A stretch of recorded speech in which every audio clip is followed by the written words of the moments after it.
Oh, shortly after I finished, I had this really crazy idea that I wrote a book. I'm going to be able to get it published in the next 3 to 6 months. I'm never going to have to work a corporate job again. And you get it edited, and then you start sending out those requests to agents to take a look at it. Do you want to Yeah. represent me? And it's Query just letters. yes, The query query letters. I hate letters. I hate that word, so I got it out of I my hate it brain. too. Martians landed, Yes. wearing Prada suits, Yes. drinking Henry Seltzer, Yes. chewing juicy fruit. Yes, and? Your branding here, Yes, brand. your message here, Yes, and? a verse about Yes. your product here. Yes. I'm Hersh Rephun. Yes, and? I'm a message therapist. Yes. And I have a podcast. Yes, brand. That's right, that's it.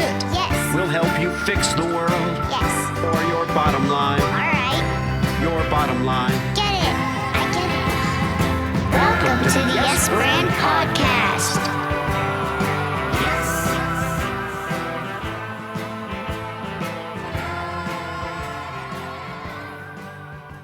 I'm sitting with T.A. Thompson, and I'll tell you about T.A. in a minute, but I think it's time we get down to business. It's always wonderful to talk to creative people. It's always wonderful to talk to people in the insurance industry. And in this case, I happen to have a guest who lives in two very different worlds. T.A. Thompson spent more than a decade in the commercial insurance industry. It's a profession that is built on risk, structure, and preparing for what might go wrong. But when the workday ends, he heads somewhere else entirely, into the worlds of imagination, uncertainty, flawed heroes, impossible choices, and stories that are designed to keep readers guessing until the very last page. That contrast fascinates me because so many people think branding is about choosing one identity and sticking to it. And yet, some of the most interesting people are holding multiple truths at the same time, and TA is one of those people. Influenced by storytellers like Stephen King, George R. R. Martin, and Robert Jordan, he's built a growing body of fiction that explores tension between certainty and chaos, control and consequence, and the stories we tell ourselves about who we are. So today, we're talking about creativity, imagination, identity, and what happens when the life you make a living from isn't the only life you're living. Please welcome T.A. Thompson. Welcome to the Yes Brand Podcast. Hey, thank you very much for having me here. I'm very excited. I am excited as well.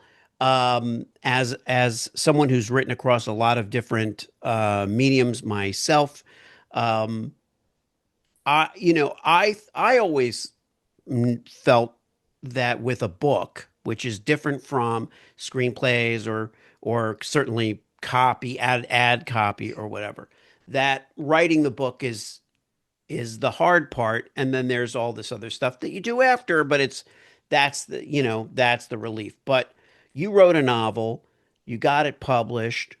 Most aspiring authors don't even get that far. At what point did you realize that writing the book wasn't actually the mountain? Oh, shortly after I finished, I had this really crazy idea that I wrote a book. I'm going to be able to get it published in the next 3 to 6 months. I'm never going to have to work a corporate job again. And you get it edited, and then you start sending out those requests to agents to take a look at it. Do you want to Yeah, represent me? And it's query just letters. yes, The query query letters. I hate letters. I hate that word, so I got it out of my I hate it brain. too. I hate it too, and I used it with that in mind. I really hate. I hate that. I just hate that. I don't know why. Go ahead. Well, it's because you send out so many of them, and you Yeah, resonate query letter with rejection, right? yeah, Because yeah, I don't know, I probably sent out 100 query letters and maybe got responses to half of them, and they were all thanks but no thanks. yeah. And it's crazy how hard it is to get representation, but that just means that there's a lot of writers out there who are trying to get something published, and I think that's fantastic. Yeah. And that's the thing. I love the fact that people are out there writing. I've never, even in business, I don't. listener, you know this from listening to the show. I'm not a big fan of competition. I'm a fan of individualism. Um, but query letter sounds like a rejection request. It's basically saying, okay, can you please get this over with, and not take years and years to get through it. But you did get it published. Um, After you published it, what what did you think? What happened? What happened after that? After it was published? Well, I mean, the when I decided, okay, I'm going to have to go the self-publishing route, Right. I figured out that I needed to also market it because, I mean, thousands of books are downloaded onto Amazon every day and made ready for publishing. And, most of them sell like 30 copies because it's friends and family that are buying. You have to do something to get yourself out there and make yourself recognized. Yeah. So I did some research on marketing companies, and I found one that I really liked. And their main focus is on, getting your brand and getting the website out there and making sure that it's very well polished and people can find things easy when they're on it. And then once you have all of that done, you get people to read it, you get people to post about it, and then you start going on podcasts and representing your brand. So that's what I'm doing here. There you go. I was very fortunate in that I have a large family. So I sold probably 100 copies. Ooh. But then it fell off. No, I had a whole different experience, which, uh, you know, involved, honestly, what I would boil it down to for the listener is I didn't know enough about the business and what publishers should be doing. Even though I researched it, there were a lot of red flags. Now I see red flags in my experience, but the book turned out great. But again, like we were just saying, the book turning out great is only a tenth of the battle. What assumptions did you have before getting to this point that you've realized have turned out to be wrong? I mean, the main one was how easy it was going to be to get picked up by an agent, therefore getting picked up by a publishing company and getting published. I mean, I Uh-huh. wrote the best book ever. Why wouldn't anybody want to represent it? So Right. it, it was hard getting all of those rejections simply because I did put so much time and energy and, time away from my family and from doing other things into creating something that I just loved to death. So having other people be like, not for me, that was very hard. And I had to really overcome that and realize they're not saying no to me. They're just saying no to that Yeah. opportunity. And there's somebody else out there who's going to be willing to say yes to it eventually. I just have to keep trying. Yeah. Well, share your pitch of of the book, given the nature of the show. It better rather than say what is the book about, although I know the listener's very interested, but what's your 30-second elevator pitch for this book? Oh man, it's 455 pages. Do you want me to break it down into 30 Yeah, don't lead seconds? with that. Well, I have to. People like reading. So, Yeah. I mean, the main thing is it's a scientific based dystopian post-apocalyptic book where someone created a virus that targets the DNA and everybody dies by the time they're 22. And it follows a character who is a freak of nature in this world because she's lived to 25. And because she expects to die at any second, all of her decisions are colored through that lens of, are there really going to be consequences for this? And if they're long-term consequences, what do I even care? So she pursues whatever she wants, be it for good or bad, usually through violence, because violence is the easiest way to get what you want. And she doesn't care about the repercussions from it. Yeah, there's tons of interesting stuff in that description. And what remind me of the title? I It's don't the have it. mark. The Mark, right? The Mark. Apologies. Yeah, but there's so many things in there that are interesting to me. The things I pull out is the first thing is if you think the world that we live in is screwed up, you should read this book. You should read The Mark. Yeah. because because it is because you know dystopian is a word that a lot of people use. It's good. It's a category word. It's not like that's wrong. And this is one of the things, I talk with people about, there's interpretive friction, which is they don't know what to make of it. Well, it's a book about this and that and this. It's about the way the stars have certain texture, and when they collide, they cause this, and when this happens, that happens, and that kind of thing. People don't understand what you're talking about. And in other cases, there's something called interpretive compression, which is what people might do with a book like this, where they might say, "Oh, it's a dystopian novel."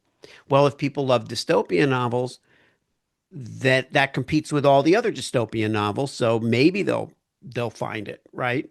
But in this case, the first of all, the fact that it's a heroine, it's a woman, is really interesting to me.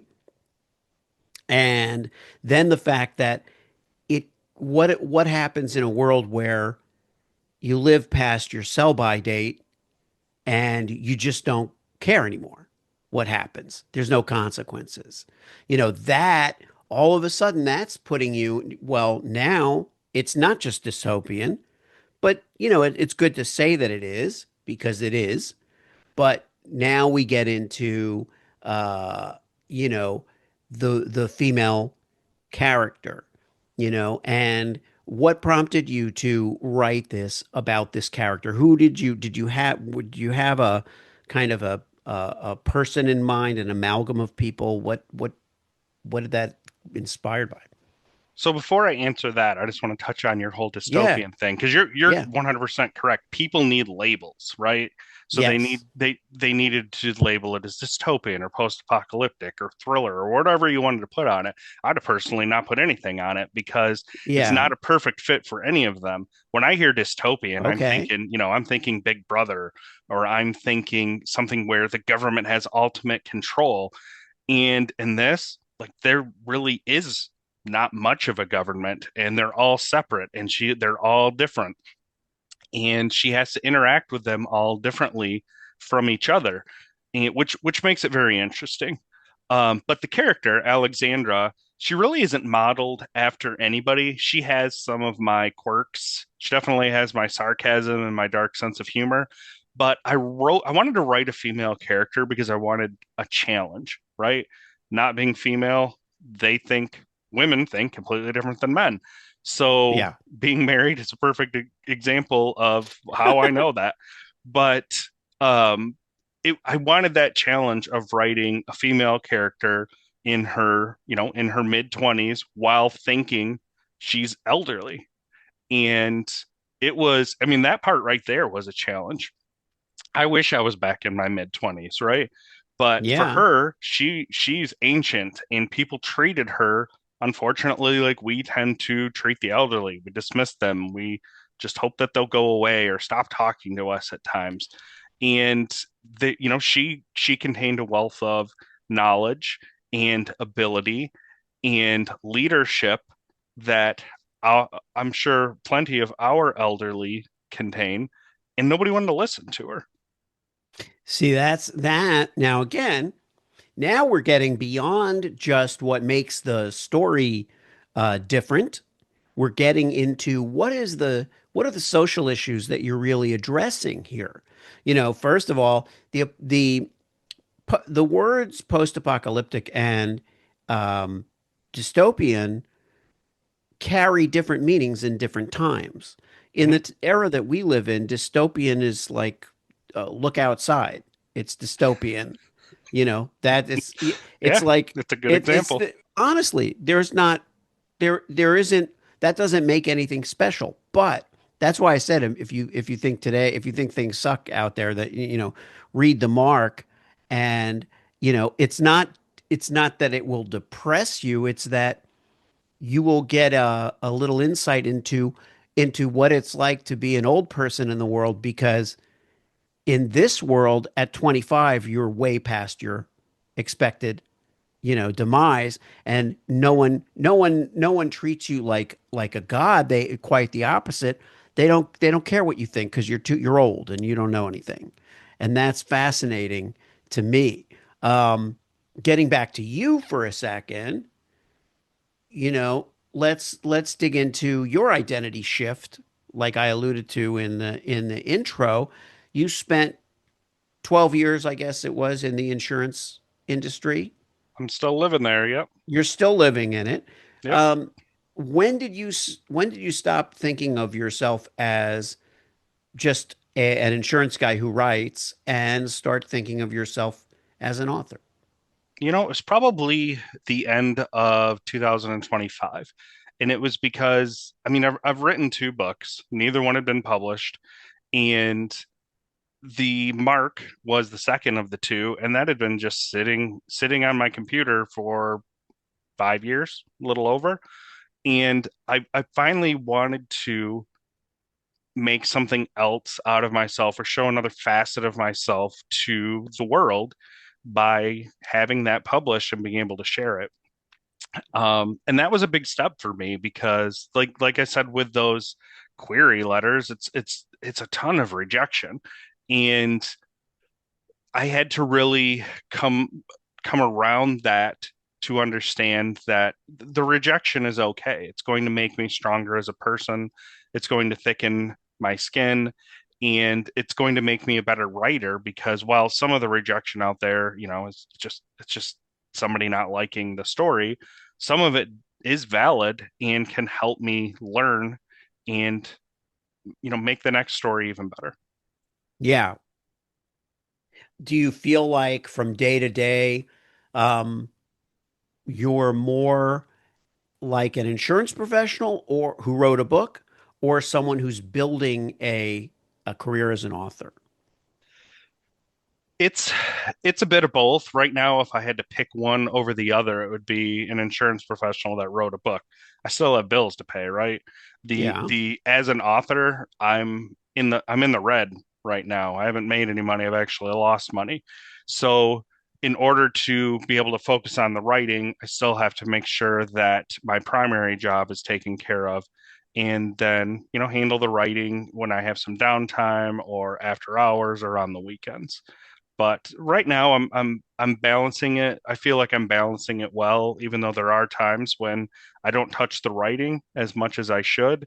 But I'm also a firm believer in I can't just sit down and force myself to write something just to say I wrote something because it's not good. When I go back and look at it, I just delete it all anyway. So it was a waste of time. Yeah. Yeah. And there's the cost of, it's funny because as you're talking, I'm thinking, uh, the what you really are um, experiencing right now are the throes of any entrepreneurial venture. Anytime, it could be a podcast, it could be a book, it could be a new business, it could be an invention, it could be anything, it could be writing a play versus it doesn't trying to put on a production. It doesn't matter. The sacrifice is still there. Being in the red is still there. The feeling of it's no less real because it hasn't made money or reached the people that it's supposed to reach. Um, it's just not completely fulfilled yet, you know? Um, and which do you think is harder, I would say? Um, which is harder, writing or helping people discover what you've written? Helping people discover what I've written. I mean, writing came fairly naturally to me. I haven't taken any courses. I just have read a Hmm. lot of books, and I was able to just put the plot points down in my head and run with it from there. Getting people to discover it and understand it and want to buy it, I don't have any experience with that. So that is the tough part.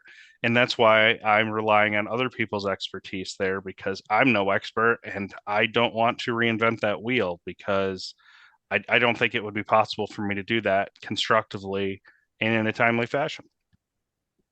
What do you mean, uh, reinventing the wheel? So figuring Oh, the out which marketing different process. marketing Yeah. processes work best for you. I've heard some people say like marketing on TikTok is fantastic, and I've had other people tell me they've marketed on TikTok and people will like it or make comments on it, but then nobody ever buys from it. So like I wouldn't even know where to start in terms of that type of marketing. Well, the truth is, um, that your job as the author, as I see it, this is my opinion, your job is to know and nurture and love your product. And I go back to the entrepreneurial analogy where it this is industry agnostic. It doesn't matter. Your job is to know what you're doing, love what you're doing, pour your heart and soul into it, and create something that only you could deliver. That's your job. And once you've done that, the only other part of your job is to do your damnedest to find people whose job is to understand what an author creates, understand the audience that it's intended for, and have the knowledge and experience to choose the right path to help them, to guide them. And that could be someone who's giving who's actually you hire as a marketing professional. It could be someone who delivers advice as a marketing professional on a program. It doesn't matter. The idea is the best you can do is find ideas from people who take their role as seriously as you take yours, you know. And it isn't to reinvent the marketing wheel. And I think that's a mistake, we sometimes make is thinking the only way to sell something is to do it innovatively. And that's that's not even that's not our call as an author, I think. Do we need to do an innovative that yeah, I mean it's great to get great ideas, but if you do your job right, that is the most important job that you can do. Um, Having written the mark, what would you tell the version of yourself who was just finishing that manuscript? I would tell myself it's going to be okay. Like, don't worry about that rejection. You just need to push forward and make it the best that you can make it, and then do what you can to do exactly what you said. I couldn't have said it better myself. Find the people who are passionate about helping you do the marketing because they are the experts. And, like you said, you want to be innovative, but at the same time, let them be innovative because I have no idea what innovative is because I don't know what different marketing options are out there. I don't want to try to recreate that and just spend more money or waste more time than I should have by doing it efficiently and hiring an expert. Yeah. And you don't have the perspective. Their job, here's the thing, the reader also has a job, but the marketer's job is to be to is if the book sparks something to have creative ideas about what to do with it. That's really it. They can say it's and I think sometimes in between there's a phase where, like we were talking about earlier, what is it not, right? What should we not say about it? We can say it's dystopian, but it almost like the word dystopian will land with people because it's descriptive and they'll get it. It's not a happy book, it's not a feel-good book, or the world is not a feel-good place in this book. There's a lot of stuff that's happening. We're thinking of deterioration and things falling apart and things not being in their best shape. That's kind of what we're thinking of. Um, maybe we're thinking dark. One thing that I think we didn't talk about as much, which one of the things that happens when we do this show is hopefully for you as an author, you get some insight into, oh yeah, I should talk about this more or put it more up front. But the humor, the dark humor um, that the character has, that is, like you said, part of, a reflection of your humor. Talk a little bit about the dark humor, yours and hers. Oh, we both like to joke about death all the time. I don't know. I don't know if I'm just doing that as a way of, making light of it so I don't have to worry about it, even though I don't really feel like I have any concerns about it. But, she makes joke about dying all the time. Like, you need to hurry up. I'm going to die here any second. Let's go. Come on. I don't Yeah, have all day. I'm an old lady. Or, she makes jokes about being old and not having a good memory. And um, she really tends to use that sense of humor to her advantage, like I do, because it knocks down some walls and some barriers that people have because you're making jokes, and when you're using dark humor a lot of times it's self-deprecating, and it allows people to feel a connection with you. Unlike me, she will take that connection and then beat you over the head with it if she finds it necessary, or that would be the most productive way to do it. But I mean, that aside, I also want the reader to find some humor within the book too. I don't just want it to be words that she's saying to, get a point across. I want the reader to be in like a really crazy mindset or maybe even a little bit of a depressed mindset. And then there's a yeah, joke inserted, and just that conflict of emotions just, it attaches you more to what's happening in the book. And I mean, that's yeah, life too, right? You could have someone in your family very close to you who just died. That doesn't mean that funny things aren't happening around you, or someone doesn't tell a joke, or you just see some crazy video on social media that can cause you to laugh. There's a lot going on in our lives, and I wanted to reflect that in the lives of the characters in the book too. I love that territory because I mean, that's what really is behind what my other podcast, Truth Tastes Funny. The idea that humor, it holds the tension, essentially jokes, like I learned this doing stand-up comedy. We're holding the tension for the audience. The audience starts to hold the tension, feel the tension. We're pulling that arrow back. And as soon as we deliver a punchline, we're releasing all the tension. And the audience laughs because it's a nervous reaction to the tension being released and all of that. And I think in storytelling, it's the same thing. By going dark, we're going that much closer to the reality. In your case, in the story, um, you're getting that much closer to darkness and death, and you're by making it that people die at 20 by 22, you know, you're moving up the tension, you're ratcheting up the tension because people have less time and she's living on borrowed time, and that all of that is getting accelerated. And what does it feel like to have that accelerated? And the humor of it, the funny part of it, what makes it so cool is that there's a point at which, and this is if you look at like Martin Scorsese, right? You look at Goodfellas or something. Goodfellas is a dark comedy. It is. His movies are usually dark comedies. Some of them are more comedy than just dark, and some of them are not even thought of obviously as comedies for that reason, but it always is there. The thing is, at some point, it's not funny anymore. Coen Brothers the same way, right? Fargo.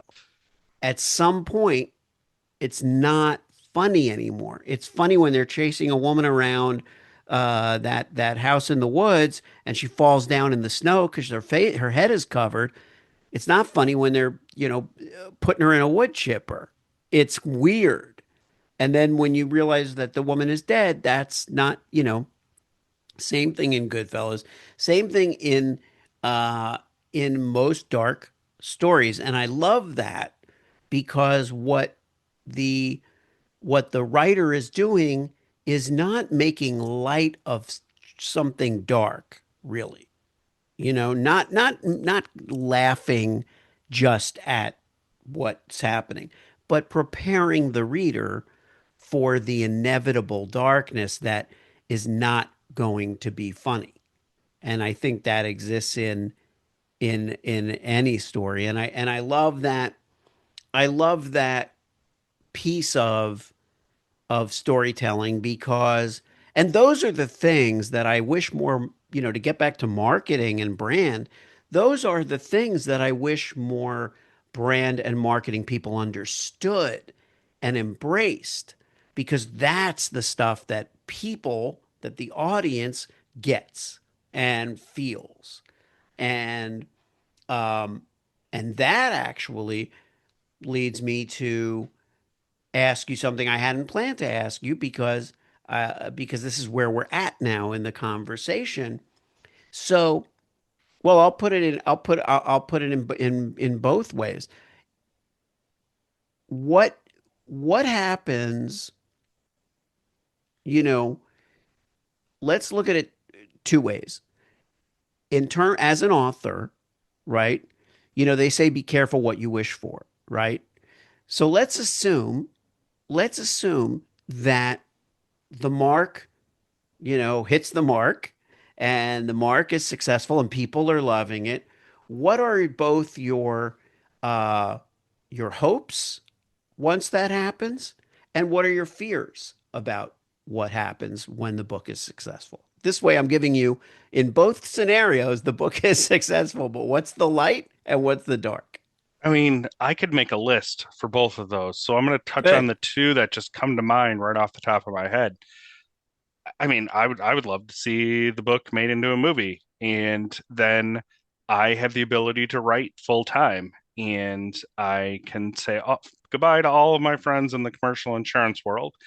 Will I miss you? Yes, but not really at the same time, because I'll be doing what I love and what I've dreamed of doing since I was like Yes. 8 years old.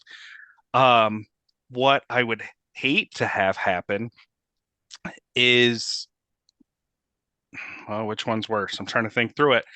Honestly, what I'd really hate to have happen is it gets made into a movie and the freaking movie is terrible and doesn't follow Ooh, the book. And then it looks like a poor representation of all of the work and the time and the effort that I've put into creating something just to have it come out poorly on the other end of, in cinema. That would yeah. kill me. Okay, so you are tying together the best and worst of what might happen. It would be amazing for you to have the freedom to write and to be an author writer. Would you want to write the screenplay for the movie, or would you be okay if it's adapted or Well, I'll take that, executive producer credit and just put my 2 cents in where it's right, needed. I couldn't, I don't think I could write a screenplay. Um, right. writing a novel was one thing because I've read enough of those. I don't think I've ever read a screenplay other than maybe that one that Rowling J put out for the Oh, Harry J.K. Potter Rowling. series. Yeah, thank you. I don't know why I blanked on that. Yeah, That she put out for the Harry Potter series about, his kid and Malfoy's kid teaming up. right. But like I wouldn't even know where to start with that. So um yeah, I Yeah. would love to have Well, input on that and say yay or nay, but couldn't write it. but it wouldn't suck because you wrote it. In other words, some people would say they insist on writing the screenplay and then they have themselves to blame if it sucks. In your case, that greatest fear is it's not going to be your fault. You're not going to mess with the process other than to give your but there is a chance whenever there's an adaptation, no matter who writes it, that it might suck. Now, is the fear that it would not do well at the box office, or is the fear that it would just be terrible? My fear is that it would be terrible. If they kept every single word that I have in the book, put it into a screenplay, and put it on the big screen, and it was awful, my fault, right? Yeah. That's my fault. Unless the acting was just terrible or the cinematography was just bad. But from a story standpoint, that would be my fault. But you've seen stories where or books where they've bought the rights to them and like the characters' names are the same, but what story are we watching right now? And Yeah. that to me is a travesty, and I would never want to see that happen. Even if I'm laughing all the way to the bank with the check, it would still I'd rather give the money back than see that happen. Yeah. Well, to in order to let's do this as the last exercise here. Um, are there filmmakers who either writers or writer directors or directors that come to mind as being a good fit for this material? No, not off the top of my head. Um, there's definitely a lot of good ones out there, and there's definitely some new up and coming ones out there, which I would love to support simply because I'm up and coming. But nobody really that comes to mind. Yeah. And that does bring us back to I always like coming full circle in our conversations. I feel the listener gets like, wow, that was kind of a package, not just a great conversation, but a great kind of package. And where it takes me is what we were talking about before. There's interpretive friction where somebody, let's say, sees the movie and they don't understand what it's about. There's interpretive compression where they see the movie and they're like, yeah, it's another dystopian movie, right? And clearly the novel is not just another dystopian novel, so it shouldn't be that kind of movie. It's just another dystopian movie. And then there's something called emergence, which is when people are not confused about what it is. They get the category. They understand it's not just dystopian, but it's a dark dystopian comedy, that has this or that, in which that includes social commentary because the lead character, the heroine, is an old lady, quote unquote, in the perception of the world by the time she's reached 25, and yet she's been through so much. So let's just say I'm getting it right. Um, that is emergence because there isn't quite anything like it. And you know how Hollywood and business are very similar in the sense that both like to put things in boxes. Oh, it's, Backdraft meets, super bad. Just say I'm talking about another movie, obviously, but let's say they would say, "Oh, Backraft meets Superbad," so it's fireman coming of age in In a a real quirky total sex environment. Yeah. obsessed Yep. environment. Okay, that's great, guys. But three guys pretend to be adults so that they can put out fires, and hilarity and disaster ensues. Right, but Hollywood loves that, and I did 100 meetings in Hollywood with my writing partner John Burns at the time that we were doing screenplays, and that's how it works. So emergence is where you're doing something that the label just doesn't quite hold anymore, you know? So you need to come up with something there is something new under the sun, right? But it's got to have a new category or a new way of classifying it, or people will not get it. And that's, I think, you know, the other possibility. And you want to avoid the emergence problem, and you want to land somewhere between fixing the compression problem. You don't want it in the same bucket as every other dystopian novel, and you don't want it to be a victim of its own emergence where it's just gotten so big and so unique that nobody can even explain what it is. Um, and I think the happy place is where where you start to, the more you talk about it, you start to find that happy place. But it helps, hopefully, to know what those pitfalls are, because story where I think we end up with this is, and I'm going to give you the last word. I'm going to let you share your vision as what you would like to see happen with the book again, because I think it's good karma, right? But I think we see the things we want to see, and sometimes it helps if we know the pitfalls because we can at least avoid those problems, even if we don't have the perfect solution. We're like, oh, I know what that is, right? There's no perfect solution for cleaning dog poop out of your shoes, but you certainly can avoid wearing the kinds of shoes that are the hardest to clean in the places like the dog park where you might step and poop. But anyway, give us T.A. Thompson your most bright and most sunny hopes for the mark. I would love to see it sell like crazy and everybody love it. And I really feel like it's something with a lot of life to it that could be made into a series instead of a movie. I'd take a movie, but a series instead of a movie. And I left it, I left a cliffhanger at the end. So there's plenty of room to continue this and continue living in the world of the mark that's not finite, right? So seeing that world continue to grow and working on the next book and seeing where that takes me, that to me would be perfect for this. Awesome. Well, finally, reveal the mystery of where the audience can find you and where they can find the mark. Well, the mark is available at Amazon, like every other book in the world. My website is tathompsonwriter.com. And then I have a Facebook page. It is T.A. Thompson. You can find me there.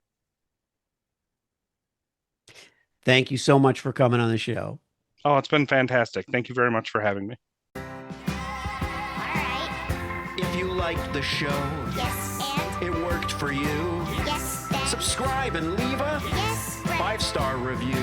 Yes, friend. Tell all your friends. Yes, friend. Get your branding here. Yes, friend. Get your branding here. Yes, friend. Did I make it clear? Yes, friend. Get your branding on Yes. before they're gone. Yes.